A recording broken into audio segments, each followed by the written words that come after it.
Committee on Agriculture, Food Production, and Outdoor Resources will come to order. Kyle, please call the roll. Senators Bean, Here. Berger, Here. Bernskoetter, Crawford, Gregory, Here. McCreary, Washington. We have a quorum. I will make a motion to go into executive session. Do I have a second? I have a second. All in favor, please say aye. Aye. Those opposed, nay. Motion carries. We are in executive session. I make a motion to take up Senate Committee Substitute for Senate Bill 82 relating to water preservation, sponsored by Vice Chairman Berger. Do I have a second? I have a second. All in favor, please say aye. Aye. Those opposed, nay. Motion carries. Senate Committee Substitute for Senate Bill 82 is for the committee. Vice Chairman Berger, would you please explain your substitute?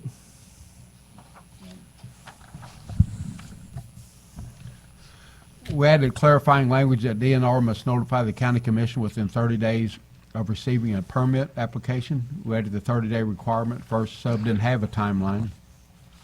Added designees for members of the Missouri Water Resources Commission. Many department directors serve on multiple boards and commissions, and they don't have time or bandwidth to attend all of them, so we're allowing them to name a designee so the departments can be represented. Removed a jurisdictional reference that was redundant with current state law. Any discussions, any questions? Seeing none, I make a motion to adopt the committee substitute. Do I have a second? I have a second. Any discussion? All in favor, please say aye. Aye. All those opposed, nay.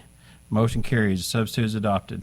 I now make a motion to vote Senate Committee Substitute for Senate Bill 82 out of committee. Do pass. Do I have a second? Have a second. Any discussion? Hearing none, Kyle, please call the roll. Senators Bean, Aye. Berger, Aye. Bernskoetter, Crawford, Gregory, Aye. McCreary, Washington. By your vote of 5-0, Senate Committee Substitute for Senate Bill 82 is voted out of committee. Do pass. I now make a motion to take up Senate Committee Substitute for Senate Bill 29 relating to water preservation, sponsored by myself. Do I have a second? Second.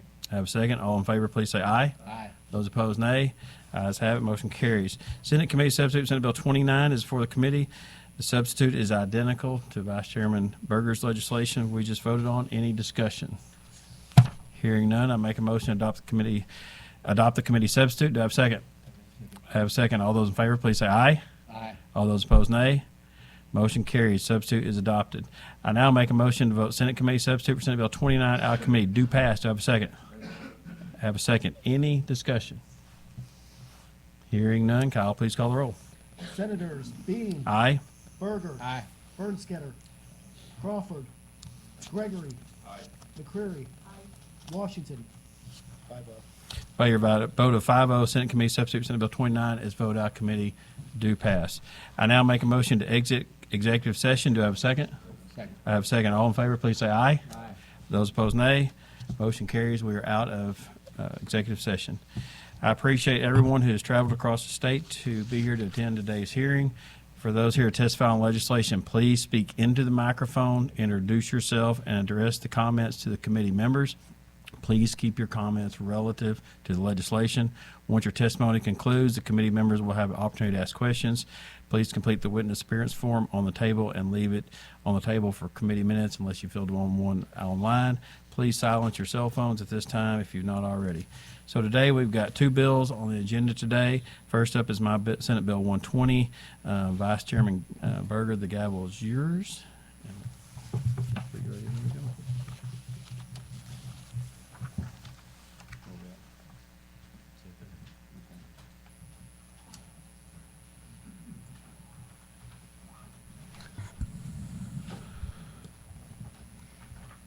Senate Bill 120, sponsored by Senator Bean.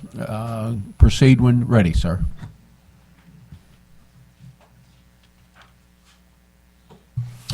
Thank you, Mr. Chairman, members of the committee. For the record, Jason Bean, representing the 25th District, here to present for your consideration Senate Bill 120.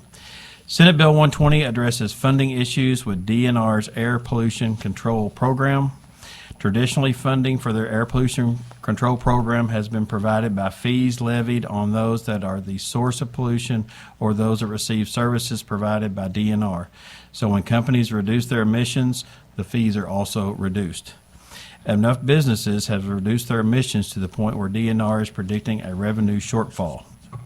Now, companies that have achieved lower emissions are basically being punished and asked to increase their fees to fund DNR's programs.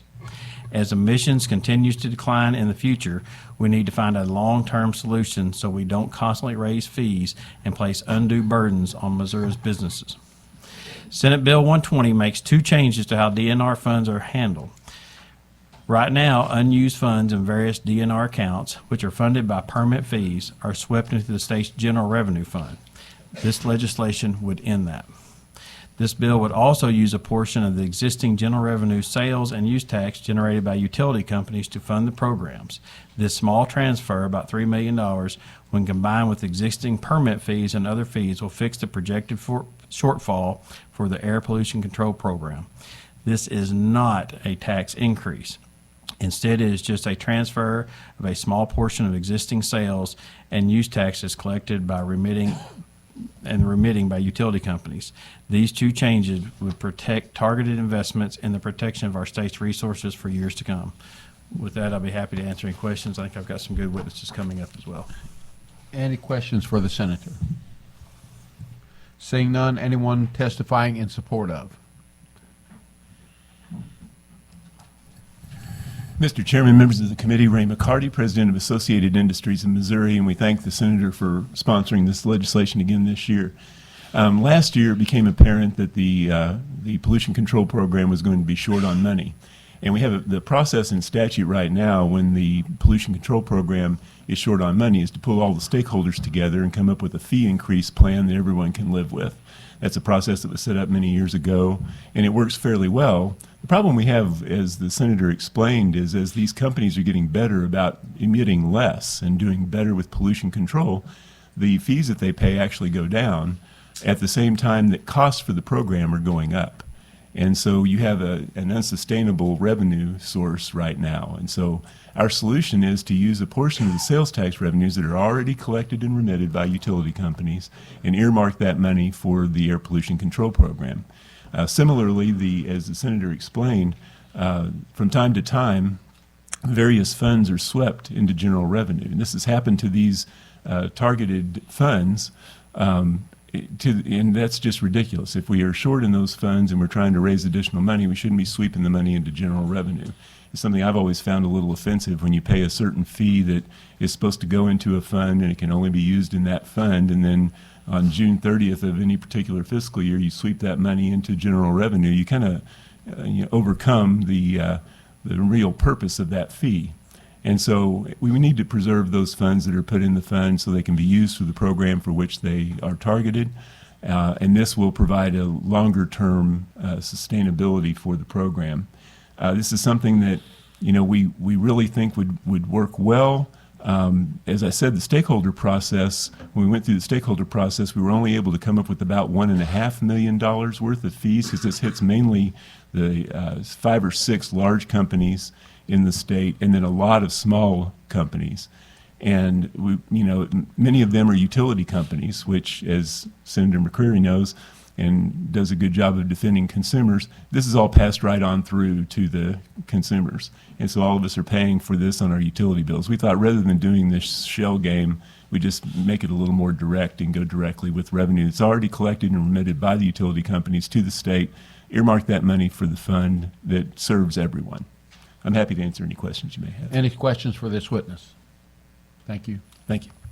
Anyone else testifying in support of?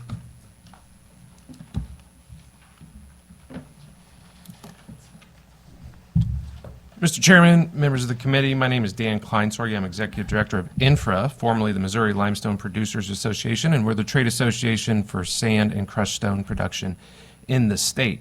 My member sites tend to be small emitters, but there are many of them. Last year, there were 334 quarries with air permits, accounting for 16% of all air permits. So this program is very important to my membership. And basically, APCP needs proper funding to turn around the permits that my members require to operate. There is still a funding shortfall, even after some fee increases, and that is the reason for this bill.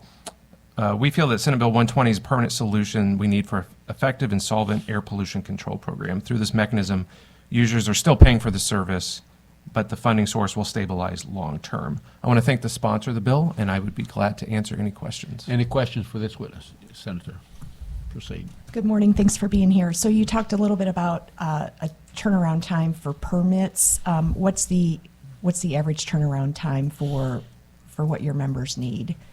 From what they've told me, it's usually a matter of weeks. Okay. That can vary, though, depending on staffing levels. Okay. And they have struggled with staffing levels, as many offices have. It seems to have gotten better this last year or so, though.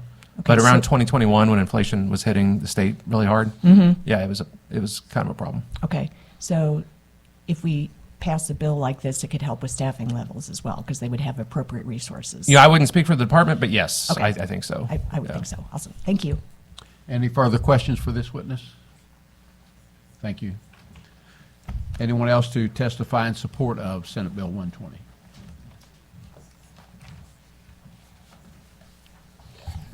Mr. Chairman, Shannon Cooper today representing the Missouri Forest Products Association, and just on behalf of our charcoal plants and kilns, we'd want to go on record in support of this legislation. I don't think I can add anything that has already been said, but would be happy to answer any questions. Any questions for this witness? Thank you. Thank you.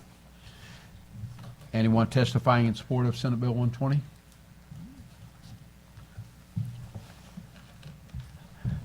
Good morning, Mr. Chairman, members of the committee. My name is Robert Brundage. I'm here on behalf of the Missouri Agribusiness Association, and I want to testify in favor of Senate Bill 120.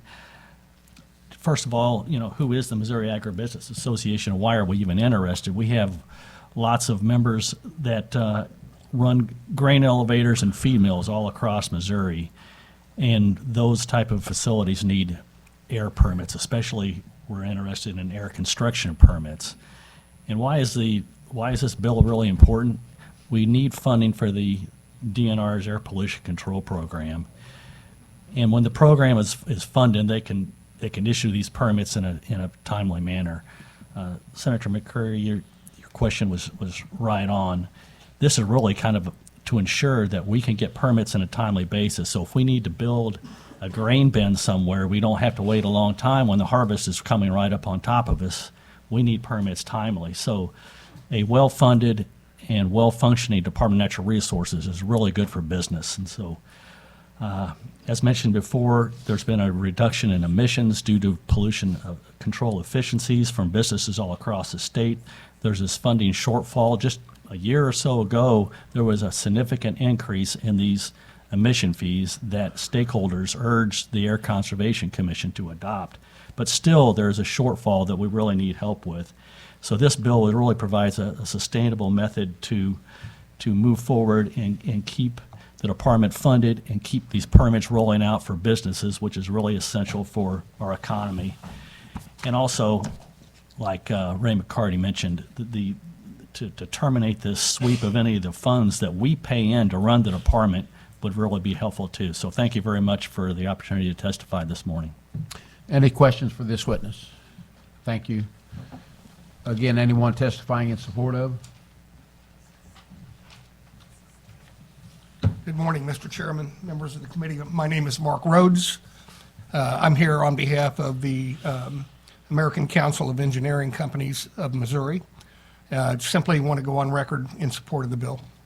Thank you. Any Thank you. questions for this witness? Anyone testifying in support of?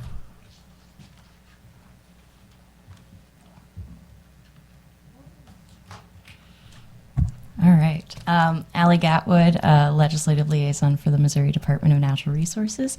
Just going on record in support of Senate Bill 120, and we thank the sponsor for his bill. Any questions? Any questions for this witness? Thank you. Anyone you. else testifying in support of?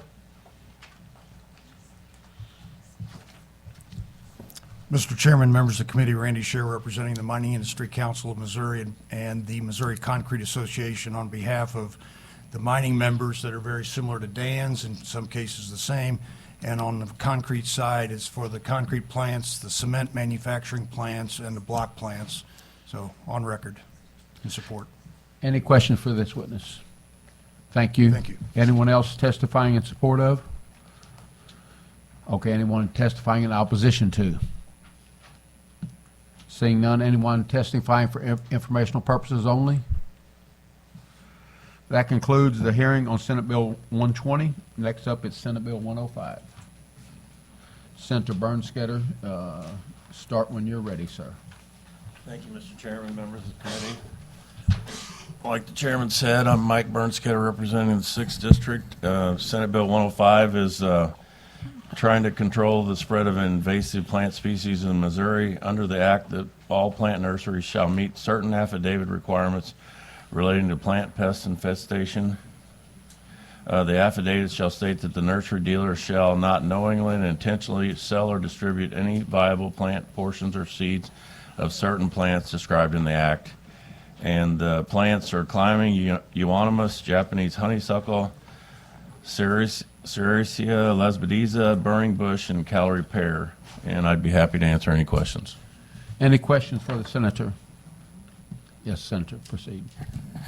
More of a comment. I get a lot of emails about this bill, overwhelmingly in support of what you're trying to do. So I'd like to see you be able to get this done. I think it's a good first step. And I also think it's a very kind of Missouri-specific approach where you're not trying to, do 100 things. You're focusing on the 5 that are probably most problematic. So, Yeah, thank you for your comment. Actually, I think I told you before, I put an article in the paper every once in a while, and I put an article in the paper about this specific piece of legislation, and the average person on the street, I got more comments on this than I've ever gotten on anything I've ever wrote in the paper Yeah. before.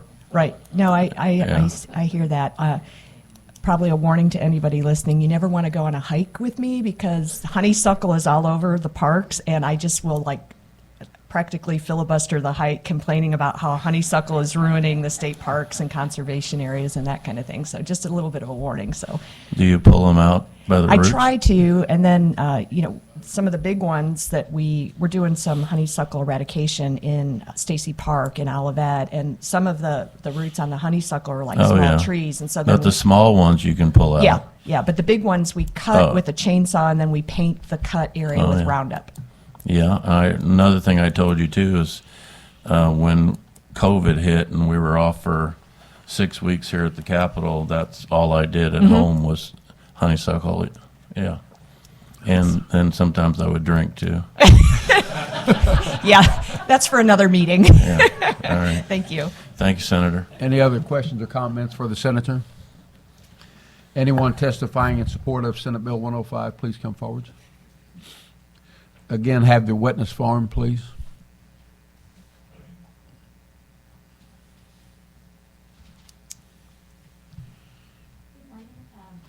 Is your microphone on? Press that button, the green light comes on.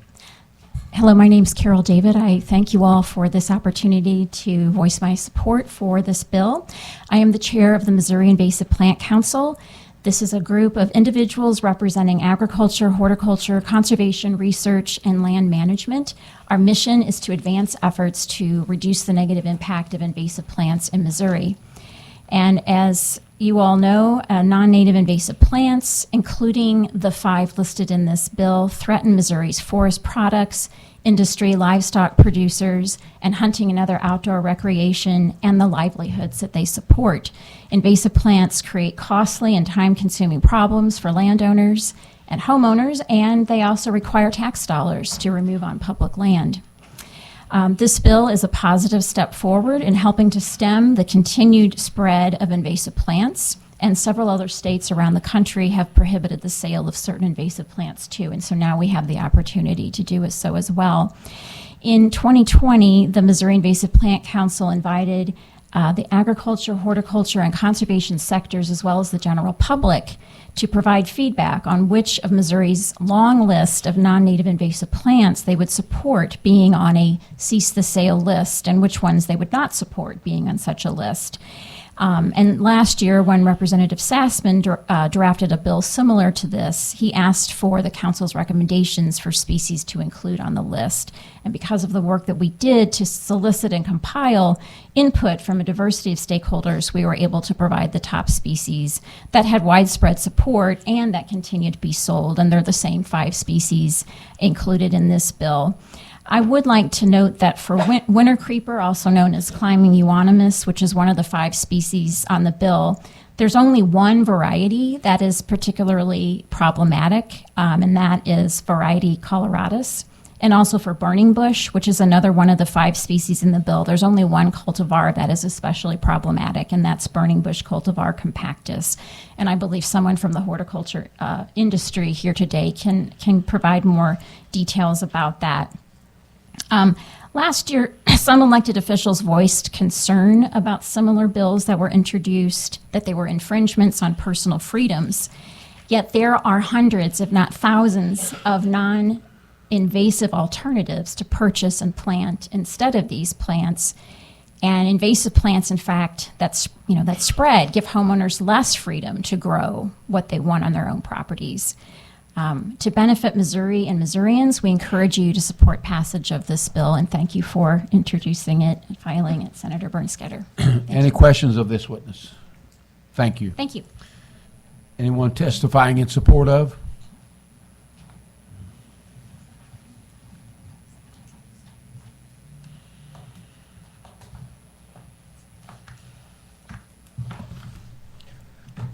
Good morning, Chairman and committee. My name is Bill Rupert, and I own and manage the St. Louis office of National Nursery Products. We're a company that has 14 offices across the country, and we make our living off of selling landscape plants. We connect producers from around the country with users on the wholesale level of landscape plants. My testimony today is here to support this bill and really thank Senator Bernskoetter for introducing it. I've been in this business now for 44 years, and I have really enjoyed watching the horticultural marketplace just explode with new plants. I mean, it's mind-boggling. When I was a student in horticulture back in the 70s, if you went to a garden center and you wanted a hosta, a shade-loving plant, deer love them, but you could buy the variegated one or the green one. Now, thanks to the hybridizers, we have thousands of hostas. The selection today of plants is way beyond what we learned back in the 70s. In addition to that, we have the opportunity to plant Missouri native plants, which back in the 70s were hardly available in the marketplace.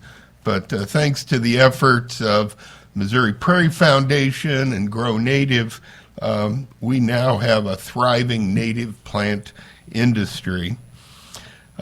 Over these 44 years, I've also watched the infiltration of invasive plants in our landscapes, and I'm reminded every time I work at my 100-acre southern Boone County property about the mistakes that have been made in the introduction of exotic invasive plants. And Senator McCrary talked about bush honeysuckle.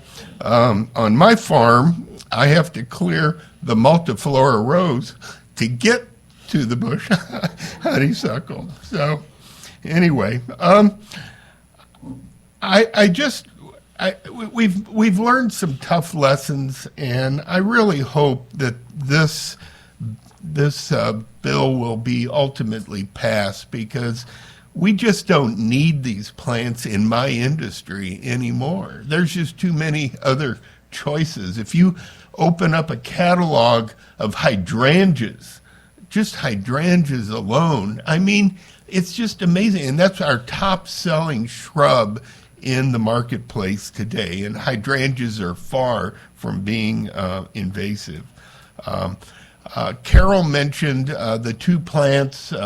To add a little clarity, I know there's some concerns from some of my brethren in my industry about euonymus, and there really is only one climbing euonymus that's an issue in that euonymus fortunei group. There are other euonymus fortunei varieties that are variegated.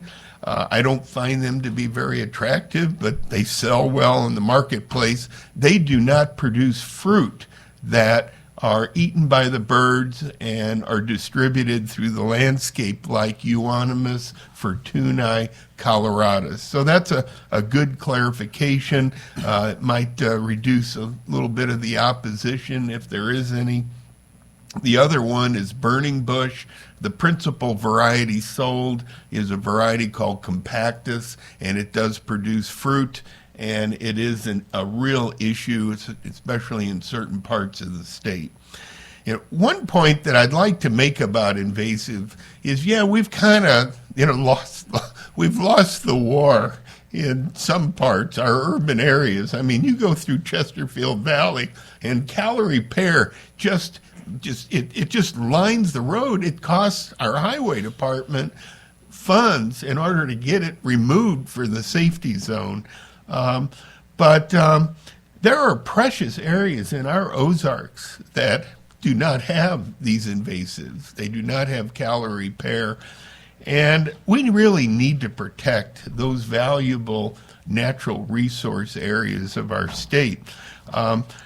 My garden centers that I sell to, they're not selling calorie pear anymore, but the box stores are selling them, and those are outside buying offices in other parts of the country that are sending in calorie pear that we don't need that plant anymore. Also, mail order is the other way that some of these plants on this list are coming into the state. And mostly, if a state bans a plant, these mail order companies, if you pick up the catalog, they'll say they cannot send to California or New York or whatever. So, people say, well, how are you going to enforce this? Well, it works pretty well in keeping these plants out of our state. So, anyway, just in conclusion, again, I make my living off of selling plants, and my colleagues in my company, which I'm also a part owner of, they are all supportive of this as well, because we got too many good plants to sell. So thank you very much for your time, and I'll leave my forum here. Any questions of this witness? Sure. It's just kind of weird. It usually don't happen like this, but you mentioned multiflora roses.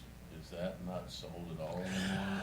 I do not see that sold. Be on the list. No, and rose rosette, which is a virus, is doing a good job of beginning to control it. But no, I think that multiflora rose was introduced back after the Dust Bowl, as a way to. It was, before we had all these other plants that we could use for soil conservation, and then I think it was used for fencing by cattlemen. But once barbed wire was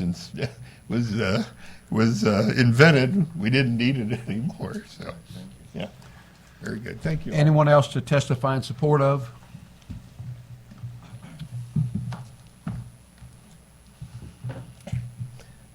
Good morning, Mr. Chairman, members of the committee. My name is Elizabeth Smith, and I work for the Nature Conservancy. I want to thank the senator for bringing this bill, and we're in support of it. Any questions? Any questions for this witness? Thank you. Thank you. Again, in support of?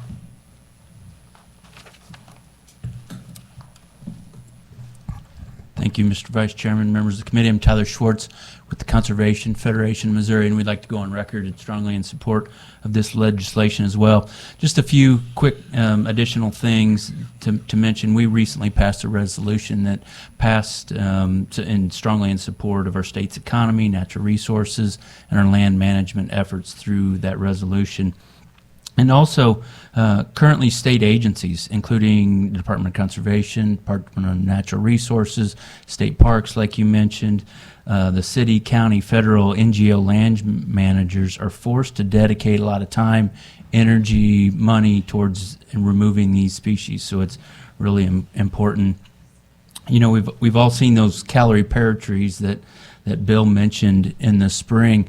Last year, before this hearing, I parked underneath the calorie pear tree out here and behind the Capitol, and so it was just an interesting moment. It's like we've got to get this bill passed and done with. So, and also similar legislation's been enacted in Indiana, Ohio, Tennessee, and Maryland. So it's definitely a critical first step. It's about doing the right thing for Missouri and our land, so really appreciate the opportunity to testify this morning. Any questions of this witness?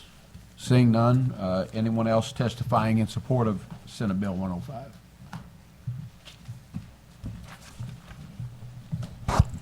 Good morning, Mr. Chairman, members of the committee. My name is Richard Sheets, Executive Director of the Missouri Municipal League, and we want to go on record to support Senate Bill 105, and thank you, Senator Bernskoetter, for bringing this. Yeah, our members are really concerned about the invasive species. You know, the rapid growth and the root balls we're talking really, you know, destroys and affects our infrastructure, our roads, our sidewalks, buildings, and then really messes up the park landscaping plans and the broad, you know, the parkways. And we really support this effort. And I'll try to answer any questions if I can. Any questions of this witness? Thank you. Anyone else to testify in support of?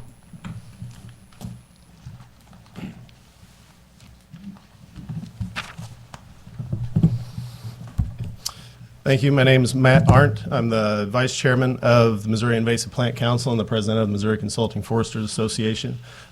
Real quick, if I understood the question correctly, asking about multiflora rose potentially included in this, it's already illegal for sale through the noxious weed law, so completely unnecessary here. So a few things I'd like to speak to real quick.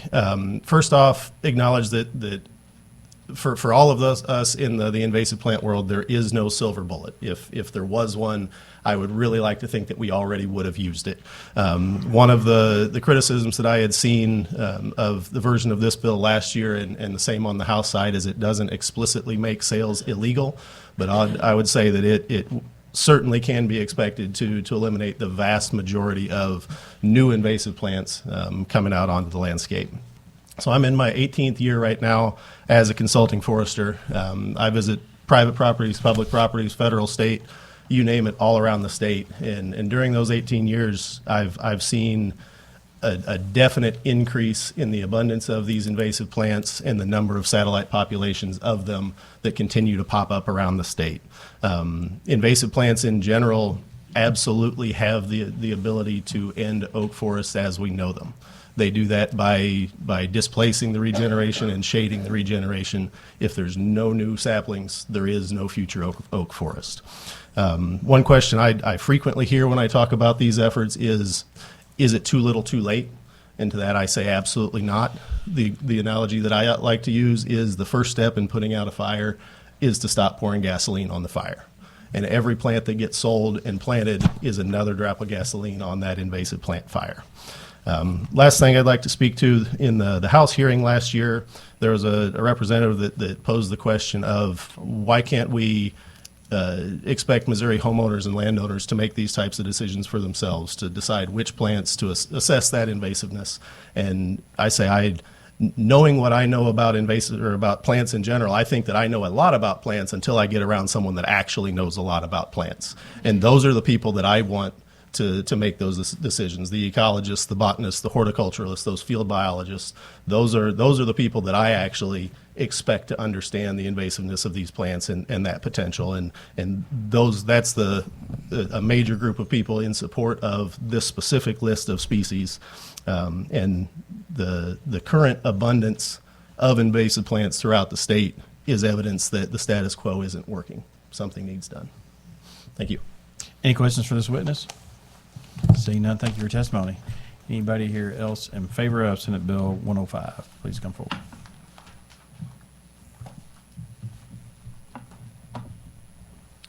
Mr. Chairman and members of the committee, thanks for the opportunity to speak. I'm Nick Shapiro, Executive Director of Greenbelt Land Trust of Mid-Missouri. We are one of Missouri's half dozen or so not-for-profit conservation land trusts, and what we do is we work on a purely voluntary, non-coercive basis with willing landowners who come to us seeking our assistance in helping them protect their land from various threats, most of which entail environmental degradation.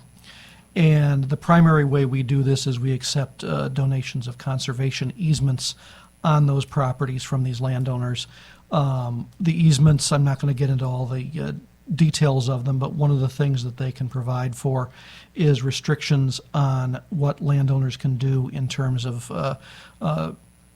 existing or additional invasive species on their properties. And so the easement process is a way to control invasive species on the properties of people who are voluntarily looking to conserve their land.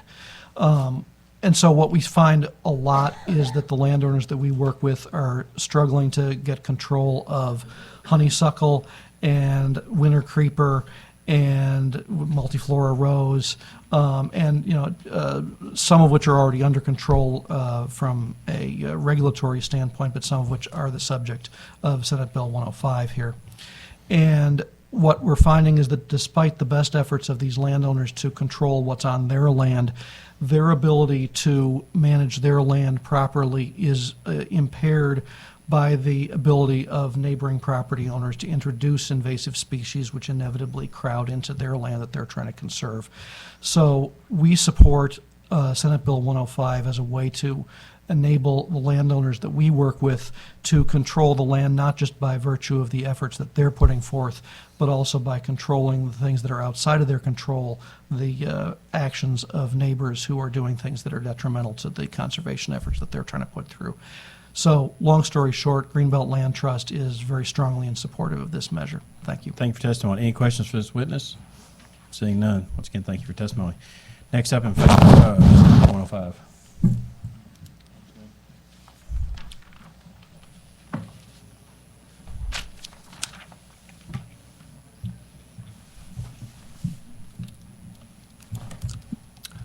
Good morning. My name is Dave Smarr, and I'm speaking on behalf of Magnificent Missouri, our support for Senate Bill 105.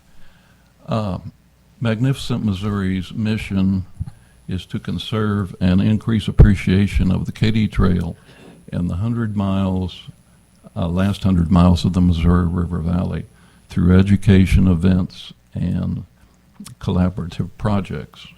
Organizing volunteer groups to remove invasive plant species along the Katy Trail and educating the public on the need to control their spread has been one of our conservation activities, and accordingly we emphatically support the passage of Senate Bill 105. In the greater battle to control the Japanese honeysuckle and other invasive plant species, this bill will benefit the citizens of Missouri by stopping the flow of new plants into the ecosystem and strengthening morale, especially of us old guys that have been fighting this thing forever, to beat back existing stands. So I thank the committee for the opportunity to speak in support of the bill. Any questions for this witness? Seeing none, thank you for your testimony. Okay.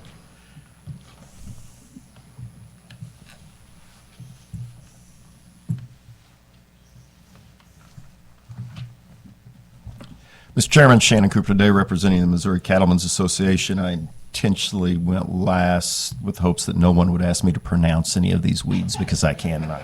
But I'd just like to kind of piggyback on what Senator Bernskoetter pointed out earlier, the cost of trying to battle these when you add up the chemicals and the beverages involved to spray fence lines every day and night. It is a huge burden on us. So we'd greatly like to see this passed and hopefully help us all out a little bit. Be happy to answer any questions.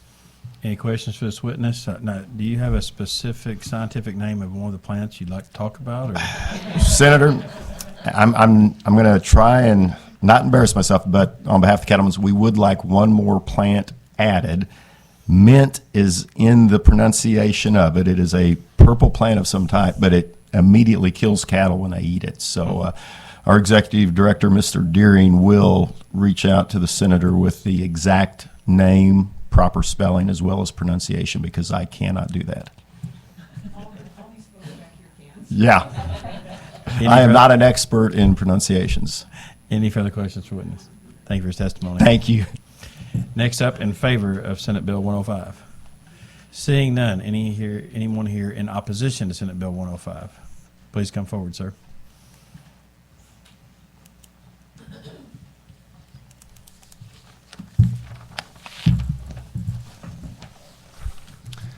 Thank you, Chairman and Committee, for having me. My name is Lance.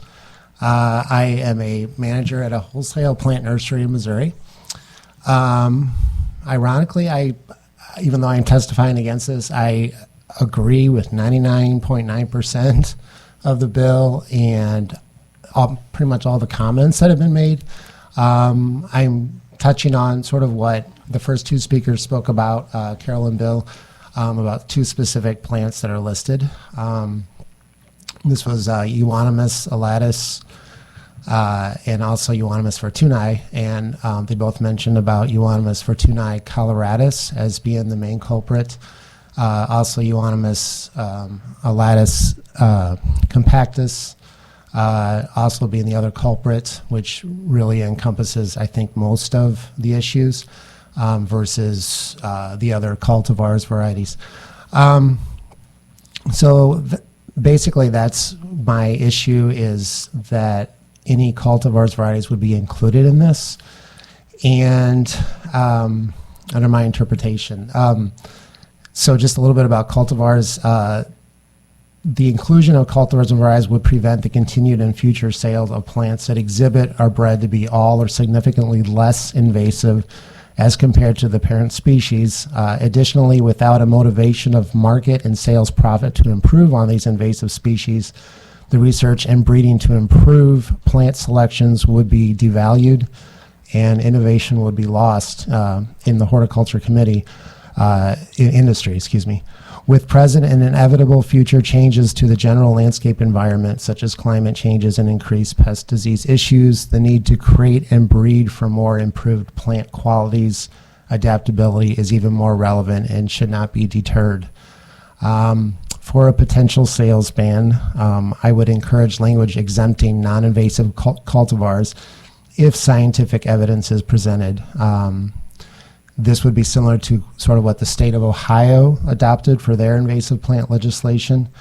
And by setting this precedent now, this leaves the door open for the future of horticulture innovation, improvement in the public landscape in Missouri and elsewhere. So one specific plant that is out there right now, it's very close to being available to the public, is actually a cultivar of Euonymus elatus burning bush. It's called Fireball Seedless. That's the trademark name. It's gone through a lot of testing through a wholesale nursery, and it's proven to be non-invasive. It does exhibit a lot of the benefits, characteristics of the burning bush without that non-invasive quality. So that would be my main point. As far as including that, I agree that the House bill that sort of mirrors this is actually picks two specific, the coloratus and the dwarf burning bush, as it's called, compactus, and I'm in agreement with those. So I'm pretty much in agreement with 100% of that. So I would like to see changes made, but would also encourage a disclaimer about including non-invasive cultivars. Any questions for this witness? Seeing none, thank you for your testimony. Thank you. Anybody here else not in favor of Senate Bill 105? Anybody here for informational purposes only? Seeing none, Senator, do you have any closing comments? Thank you, Mr. Chairman, members of the committee, for your patience. I appreciate everybody's support and even Lance's comments. I'd be happy to be more specific if necessary, and if Mr. Cooper can pronounce this mint, I'd be happy to gladly add that in there too, if he can pronounce the whatever kind of mint it is. Senator, I've got one quick question. When the gentleman referred to you old guys, was he referring to you? Or I think he was talking about Senator Serpoy. Oh, okay. Well, no further comments. That concludes the hearing on Senate Bill 105. No further business coming before the committee. I would make a motion to adjourn. Do I have a second? Second. All in favor of that motion, please signify by saying aye. Aye. All those opposed, nay. The ayes have it. We are adjourned. Thank you.